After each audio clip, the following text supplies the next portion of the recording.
Hello. এই ঘুমিয়ে পড়েছো তুমি? তোমার একটু দরকার, তুমি একটু আসবা? হ্যাঁ, মাত্র ঘুমাইলাম। কিসের দরকার এত রাত্রে ভাবি? কেন কল দিয়েছেন? আসলে আমার কেচি গেটের তালাটা তো খুলতে পারতেছি না, তো তুমি যদি আসো একটু ভালো হয়। এখন রাত কয়টা বাজে? রাত 12টার উপরে বাজতেছে। এত রাত্রে কেচি কিট খুইলা কি করবেন ভাবি? কত কিছু করার আছে, দরকার দেখাই তো তোমাকে বলছি না তোমার চাবিটা নিয়ে আসো। আমার কাছে তো গেটের চাবি নাই। কিছুদিন যাবত চাবিটা খুঁজে পাইতেছি না এত রাত্রে। এখন তো অনেক ঘুম আসতেছে ভাবি, যাইতে পারবো না। আরে আসো, তো কি হয়েছে? এখন প্রচুর ঘুম আসছে, বুঝতে পারছেন? মাত্র ঘুমাইলাম। এখন এত রাত্রে যাইতে পারবো না। আপনি চাবিটা খুঁজে দেখেন, পাবেন। চাবি যদি আমি খুঁজে পাইতাম তাহলে কি আর তোমারে কইতাম? আমার সব জায়গায় দেখা হয়ে গেছে তো। এত রাতে ডাকতেছেন আপনার এখানে যাওয়ার লাইগা, চাবি খুঁজে পাইতেছেন না। আপনার হাজবেন্ডও বাসায় নাই। আর আমার চাবি দিয়ে কি গেট খোলা যাবে ভাবি? চেষ্টা করে দেখি না, যদি হয়। আপনি হয়েছেন বাড়ির মালিক আর আপনার কাছে গেটের চাবি নাই, এটা একটা কথা হইলো? আমার তো কেমন জানি লাগতেছে। আপনি কোন তালার কথা বলতেছেন ভাবি? আচ্ছা, তোমার কোন তালার কথা মনে হইতেছে? এখন রাত 12টা 40 বাজে আর আপনি আমাকে গেট খোলার জন্য বলতেছেন। আমার তো কেমন জানি লাগতেছে, বুঝতে পেরেছেন? আপনি কোন গেটের তালার কথা বলতেছেন আমি তো বুঝতে পারতেছি না ভাবি। আমার মনে কি থাকবে, হ্যাঁ? তুমি আসো, আমার মনে যা আসে আসেই। তুমি এখন আসো, আসলে দেখতে পারবে আসলে কোন তালার কথা বলতেছি আমি। আপনি এত রাত্রে এতভাবে রিকোয়েস্ট করতেছেন আমাকে, আমার তো কেমন জানি লাগতেছে। আর যদি বিশেষ কোনো প্রয়োজন না থাকে, সকাল হোক, সকাল হলে মিস্ত্রি ডাইকা নিয়ে আসেন, নতুন চাবি বানিয়ে নেন। আমি তো বুঝতে পারতেছি না ভাবি। আচ্ছা, তুমি যেভাবে বলতেছো যে তোমার চাবিটা নিয়ে আমি আর কখনো দিব না, তুমি কেন এই কথা বারবার বলতেছো? যে যদি না হয় তাহলে তোমার চাবি তোমাকে দিয়েই দিব, ওটাকে আমি নিয়ে রাখবো? ও, বুঝতে পারছি, এখন বুঝলাম আপনি এত রাত্রে আমার কাছে কোন চাবির জন্য কল দিয়েছেন। ওই চাবি আপনি কখনো পাবেন না, বুঝতে পেরেছেন ভাবি? ঘুমিয়ে ঘুমিয়ে স্বপ্ন দেখেন। আমার চাবি যে কোনো তালাই ব্যবহার করি না। তাই নাকি? কেন স্বপ্নে দেখবো ঘুমিয়ে ঘুমিয়ে? এটা স্বপ্নের কথা বলছি যে স্বপ্নে দেখবো? এত রাত্রে ফান করেন না তো ভাবি। বেশি প্রয়োজন হলে আপনার হাজবেন্ডকে কল দেন, এসে তালা খুইলা দেওয়া যাক। আর আমার চাবি দিয়া যে কোনো তালা খুলি না, বুঝতে পেরেছেন? আমার চাবি অনেক দামি। শোনো শোনো, আমার তালাটা যদি খুলতে পারো, মানে কেচি কেটে তালাটা যদি খুলতে পারো, মানে যে গভীর সাগর, তুমি সাঁতার কাটতে কাটতে হাঁপিয়ে যাবা। হাজবেন্ড থাকে না কাছে, বানায় রাখছেন সুইমিং পুল, আবার সাগরের কথা বলতেছেন। কেন, সাঁতার জানো না? সাঁতার পারবো না কেন? সাঁতার তো সেই আগে থেকে পারি। কেন, আপনার কেসি গেট খোলার সাথে সাথেই কি সাগর পেয়ে যাব আমি? হুম, সাগর একটু সাঁতার কাটতে যাইবা, ভালো করে গোসল করে যাইবা, ভাল লাগবে। হাজবেন্ড থাকে না কাছে, বুঝতে পারছি তো। ঘুমাইতে পারতেছেন না, তাই আমার ঘুমটা আর কি শেষ করতেছেন।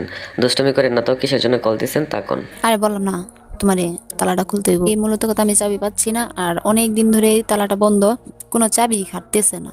হ্যাঁ, এরকম সমস্যা তো প্রায় সময় হয় যে তালা খুলতেছে না। তখন কি করা লাগে জানেন? তো তেল দিয়ে তালাটা ভিজিয়ে রাখতে হয়, তখন যে কোনো চাবি দিয়ে একটু করলেই তালাটা খুলে যাবে, বুঝতে পেরেছেন? আর আসসালামু আলাইকুম ওয়া রাহমাতুল্লাহি ওয়া বারাকাতুহু। সম্মানিত দর্শক, সবাইকে ঈদ মুবারক। আশা করি আপনাদের ঈদটা ভালোই কাটলো। প্রিয় দর্শক, খুবই গুরুত্বপূর্ণ এবং চাঞ্চল্যকর একটা ফোন আলাপ শুনতে পারবেন আজকের এই ভিডিওর মাধ্যমে। নিশ্চয়ই আপনাদের থাম্বনেলটা দেখে বুঝতে বাকি নাই আজকের এই ফোন আলাপটা কি বিষয়। প্রিয় দর্শক, নবাবগঞ্জের রোকন শাহর স্ত্রীর সঙ্গে তার দেবরের একটা ভাইরাল ফোন আলাপ। সম্পূর্ণ এই ফোন আলাপটা শুনলে রীতিমতো আপনারা অবাক হয়ে যাবেন। প্রিয় দর্শক, আজকের এই ফোন আলাপটা কতটুকু যুক্তিসঙ্গত এবং কতটুকু বাস্তব হবে, না টেনে শেষ পর্যন্ত শুনবেন, তাহলে পুরো বিষয়টা বুঝতে পারবেন। চলুন প্রিয় দর্শক, কথা না বলে সম্পূর্ণ আজকের এই ফোন আলাপটা শুনে আসি। এই পুরো বিষয়টা শোনার পর আমরা ভিডিও লাস্টে কথা বলবো। তার আগে আমার ছোট্ট একটা রিকোয়েস্ট, আপনি যদি আমার চ্যানেল নতুন দর্শক হয়ে থাকেন, অবশ্যই ভিডিও একটা লাইক দিয়েছেন, সাবস্ক্রাইব করে আমাদের সঙ্গেই থাকবেন প্রতি মুহূর্তের নিউজ এবং ফোন আলাপগুলো পাওয়ার জন্য। ভিজিয়ে রাখতে হয়, তখন যে কোনো চাবি দিয়ে একটু করলেই তালাটা খুলে যাবে, বুঝতে পেরেছেন? আরে, আমার কাছে তো ভাই চাবি নাই, তার জন্য বলছি আমার কাছে তেল আছে কিন্তু চাবি নাই। তুমি আসো। শুনেন, আপনার কথা তো বুঝলাম, কিন্তু আমার চাবি দেওয়া তো এখন পর্যন্ত কোনো তালা খুলি নাই।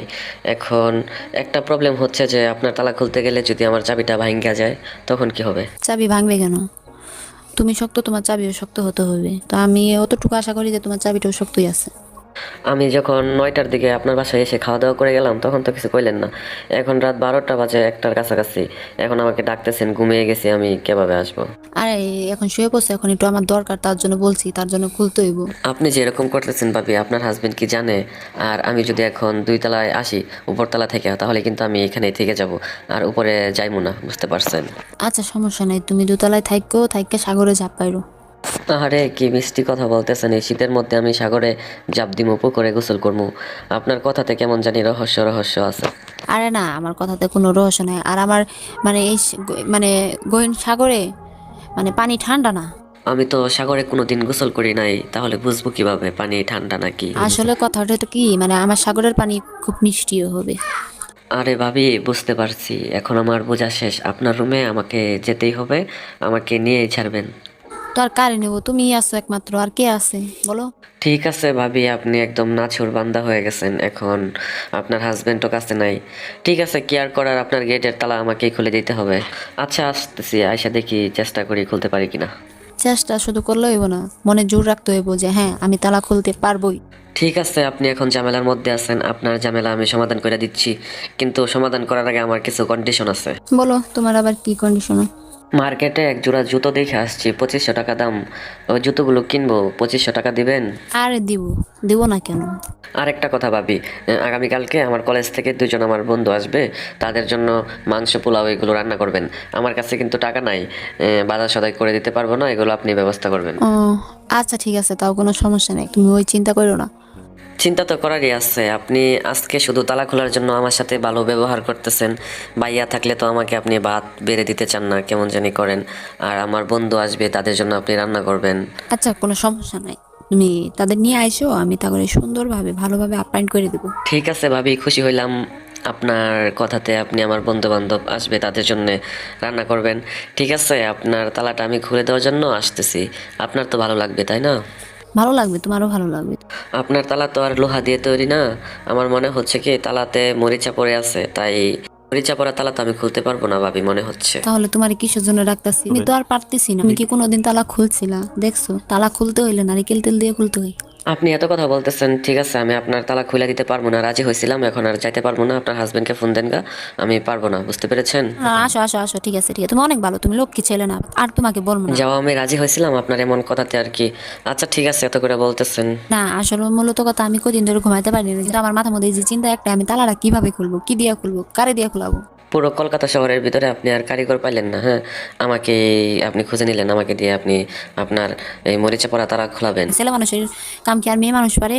কথা তো ভালোই পারেন, আপনার সাথে কথা বললে তো আর কেউ জিততে পারবে না। ঠিক আছে, আল্লাহ যেন আপনাকে বেশি দিন বাঁচায় রাখে, অনেক হায়াত দেয়। বেশি বেশি করে দোয়া করো, আল্লাহ যেন আমার বাচ্চা রাখে দীর্ঘদিন, আর মাঝে মধ্যে যেন তালা তোমার দিয়ে খুলে নিতে পারি। কথাতে তো আপনি বুদ্ধির সাগর, ঠিক আছে, মানে এরকম ভাবে কথা বলেন যে আর কি সকলেরই মন গলে যায়, বুঝতে পেরেছেন? কিন্তু কাজকর্মে তো একদম আর কি, মানে কি বলবো আর, বলার ভাষা খুঁজে পাচ্ছি না ভাবি। এই স্যামরে, তুই এত তালবা না দেশকে, তোর আইতে গুছি আয়। তোর কাছে কি এমন সম্পদ চাইছি, শুধু চাবিটাই না চাইছি। ও মোর মৌলা, এ না হলে আর কি কুমিল্লার মাইয়া। ঠিক আছে ঠিক আছে, আসতেছি আসতেছি, তাড়াতাড়ি আসতেছি। চালু আসো, কারণ কি জানো, ভবিষ্যতে তোমারই কাজে লাগবে, শ্বশুর বাড়ি যাইবা, বুঝো না? নইলে বউ আবার অন্য বেটারে ডাক দেয় না, খুললে নিম। আল্লাহ জানে ভাবি, আপনি আমারে কোন ঝামেলায় ফালাইতেছেন। আপনার সাথে আমি এসব কিছু করব, তারপরে দেখবো আমার বউ এরকম আর কি, আপনার মতো বাংলাদেশের মানুষ। ঠিক আছে, আপনি যেহেতু এত করে বলতেছেন, না আইসা তো পারা যায় না, আসতেছি। তাই না? চাইছো বলে কিন্তু, হ্যাঁ আসো, ভালো লাগবো, আসো। রাতে 1টা বাজে আপনি কল দিলেন, তালা খোলার জন্য ডাকতেছেন, এখন তো আমার ক্ষুধা লাগা গেছে। ঘুমটাও শেষ হয়ে গেল, এখন ক্ষুধাও লাগা গেল। আচ্ছা ক্ষুদা লাগছে তোমার, আমি খাওয়াই মনি, স্পেশাল জিনিস হাতে আমি হেল্প করে করে দিমুনি। প্রিয় দর্শক, নবাবগঞ্জে রোকন স্যার স্ত্রীর সঙ্গে তার দেবরের একটা মজার ফোন আলাপ শুনতে পেলেন আজকের এই ভিডিওর মাধ্যমে। সম্মানিত দর্শক, আজকের এই ফোন আলাপটার যে কথোপকথনটা ছিল, এই সম্পূর্ণ আলোচনাটা আপনার কাছে কেমন লাগলো অবশ্যই কমেন্ট করে জানাবেন। প্রতিনিয়ত এমন ফোন আলাপগুলো পেতে অবশ্যই চ্যানেল সাবস্ক্রাইব করে রাখবেন, ভিডিওটি ভালো লাইক দিবেন। আজকে এই পর্যন্তই, পরবর্তী দেখার আমন্ত্রণ রইলো। আসসালামু আলাইকুম।